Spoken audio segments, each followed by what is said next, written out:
Florida Governor Ron DeSantis announced Sunday he was ending his 2024 campaign for the Republican presidential nomination. Now, following our second-place finish in Iowa, we've prayed and deliberated on the way forward. If there was anything I could do to produce a favorable outcome, more campaign stops, more interviews, I would do it.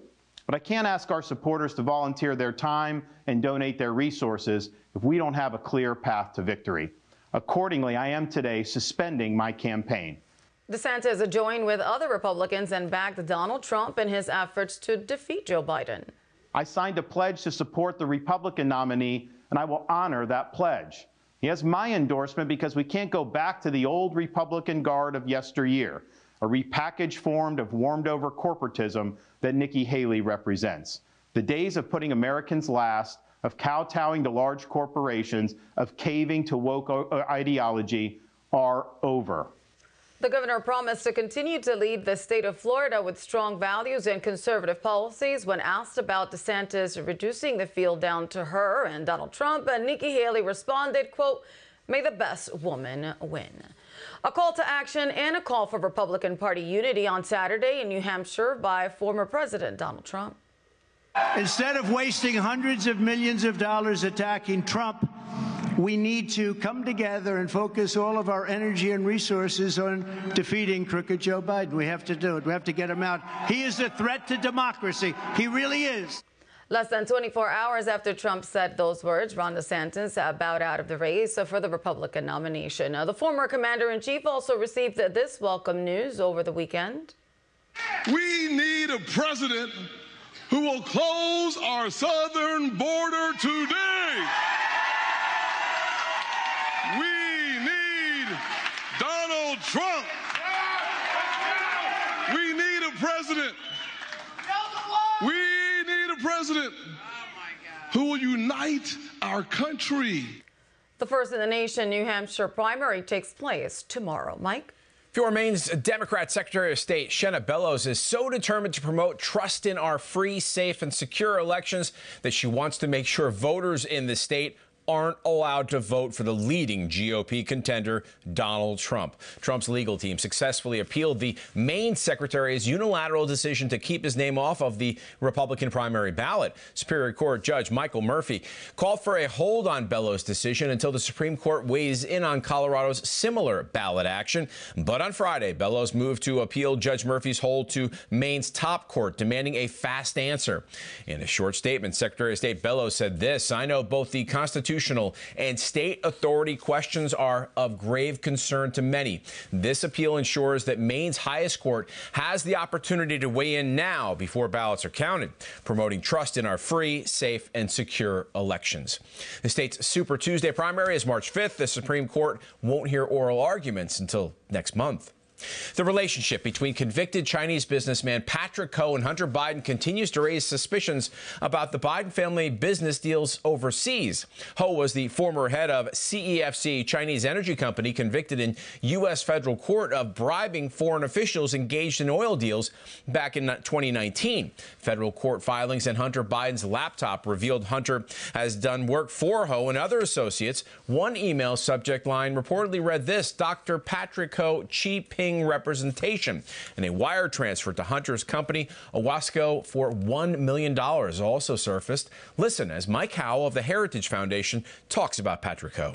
He was this chief, referred to as by Hunter as the freaking spy, and I'm being nice there, chief of China, and he was Hunter's business partner. And then when he got popped after, the FISA stuff, guess what Hunter did? He became his quote-unquote attorney, and Ho paid him $1 million. Does anybody think in that stage Hunter was in, he was providing complex criminal defense for a fact pattern he was embroiled in? Absolutely not. It was a payoff to Hunter. As reported by the Post, Biden signed an engagement letter on September 18th of 2017, agreeing to a $1 million retainer fee. Greg, the World Health Organization is ramping up its warnings about the next pandemic being referred to as Disease X. The WHO Director, General Tedros, says he hopes all countries agree to the so-called pandemic treaty by this spring. And deadline for the pandemic agreement is May 2024. And member states are negotiating. This is between countries. And I hope they will deliver this pandemic agreement by that time. Director General Tedros spoke at the World Economic Forum 2024 in Davos last week and emphasized the need to combat an unknown common enemy. According to the WHO director, the agreement can help prepare for the future in a better way with alert systems, data sharing, and regional and global production and distribution of vaccines. While the Biden administration has started negotiations to submit to the so-called treaty, Republican leaders have raised concerns since initial talks of the agreement appear to give the WHO the power to declare medical emergencies and impose mandates. The World Health Organization pandemic treaty is very vague. It affects our sovereignty, and it could be exploited to tell Americans what kind of health care that they need in the event of a global pandemic. Now, we share the news so that you pray well-informed, not in fear. Tim, the Georgia district attorney prosecuting an election interference case against former President Donald Trump is trying to get a subpoena squashed related to a recently discovered personal scandal. Fulton County DA Fani Willis has been called to give a deposition in the divorce of her alleged lover, Nathan Wade, a special prosecutor she hired for the Trump case. There is now an official investigation into Willis' conduct. If these allegations are true, could lead to a whole host of things that the DA doesn't want to happen. She could be removed from the case. She could be held to have a conflict of interest. The case could potentially be dismissed if it's so structurally unsound that it amounts to a violation of due process. One of Donald Trump's impeachment lawyers has now called on Willis to resign. Since Wade was hired by Willis and began working on the case, Nathan Wade has been paid more than $600,000. The accusations against Willis are that she may have improperly benefited from the relationship with expensive plane tickets and gifts from Wade. In addition to trying to get the subpoena withdrawn, Willis blamed the investigation and the criticism on race. She also blames Wade's estranged wife of intentionally trying to embarrass her. All right, now let's talk with the spokeswoman for the New York Election Integrity Group, former congressional candidate Liz Joy. Liz, the growing story on Fulton County, Georgia DA Fani Willis sent her running to call racism at a church service recently, but Congressman Byron Donalds of Florida had a message for the attorney. Listen to this. Man, the Lord did not cause you to stumble into $600,000 of taxpayer money because you're sleeping with the dude who's the lead prosecutor. You thought you were going to get away, and so you try to get the church's money. That's what happened here, and you got caught. It's that simple. And her boyfriend prosecutor met with the White House administration, the Biden administration. The Florida congressman said Willis is in a long line of politicians who are attempting to take advantage of Trump to build up their name and should be disbarred. Liz, what's your perspective?